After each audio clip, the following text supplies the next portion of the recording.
சீமாந்திராவின் தெலுங்கு தேசம் எம்பிக்கள் தெலங்கானா தனி மாநிலத்துக்கு எதிராக பார்லிமென்ட் வளாகத்தில் போராட்டம் நடத்தினர்.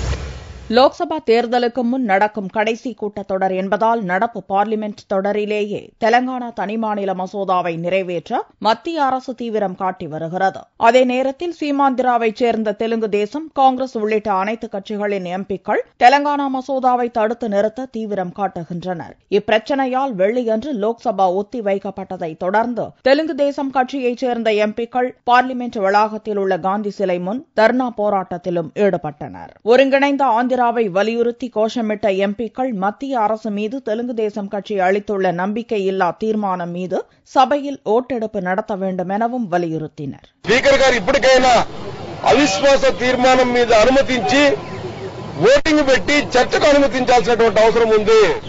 ఇమ్మీడియట్ గా, ఎందుకంటే ఇప్పటికే విశ్వాసం కోల్పోయినటువంటి ఈ ప్రభుత్వము ఇంకా కొనసాగే పరిస్థితి ఉండకూడదు. ఇమ్మీడియట్ గా దిగిపోవాల్సినటువంటి అవసరం ఉంది. పార్లమెంట్ లో గన బిల్లు పెడితే దాన్ని అంతు చూస్తాము, బిల్లును రానివ్వము, సమైక్యాంధ్రగానే ఉంచుతాము రాష్ట్రాన్ని. டெல்லியில் உள்ள ஆந்திர பவனில் முகாமிட்டுள்ள சீமாந்திராவைச் சேர்ந்த எம்பிக்கள், எம்எல்ஏக்கள் மற்றும் அரசியல் தலைவர்கள் தொடர்ந்து தலைநகரில் பல்வேறு போராட்டங்களை நடத்தி வருகின்றனர்.